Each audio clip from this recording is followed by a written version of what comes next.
আপনারা যারা ১৯তম নিবন্ধনের জন্য প্রিপারেশান নিচ্ছেন, স্পেশালি যারা জুলজি এবং বটানি থেকে ১৯তম নিবন্ধন দিবেন, তাদের সকলকে আজকের ভিডিওতে স্বাগত জানাচ্ছি। আজকে কোষ অঙ্গাণুর খুব গুরুত্বপূর্ণ একটা টপিকস নিয়ে আলোচনা করব। এগুলো থেকে এমসিকিউ প্রচুর আসার সম্ভাবনা আছে।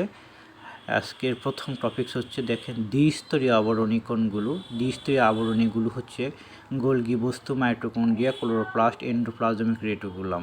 এগুলো দ্বিস্তর বিশিষ্ট আবরণী। এবং এক স্তর বিশিষ্ট আবরণী কোনগুলো, দেখেন, লাইসোসোম, পারঅক্সিসোম, গ্লাইঅক্সিসোম, কোষগহ্বর এবং ভেসিকল। এগুলো মূলত এক স্তর বিশিষ্ট আবরণী। এবং আবরণীবিহীন কিছু অঙ্গাণু আছে, যেমন রাইবোসোম এবং সেন্টিওল। এগুলো আবরণীবিহীন অঙ্গাণু।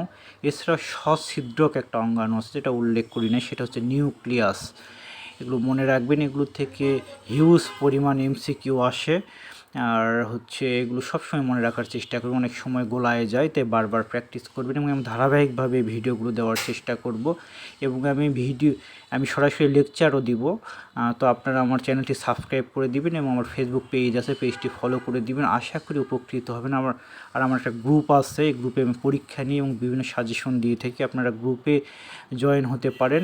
আশা করি আমার এই গ্রুপ এবং এই পেজগুলো দ্বারা আপনারা যারা বায়োলজি থেকে পরীক্ষা দিবেন তারা উপকৃত হবেন। ধন্যবাদ, অনেক অনেক ভালো থাকবেন।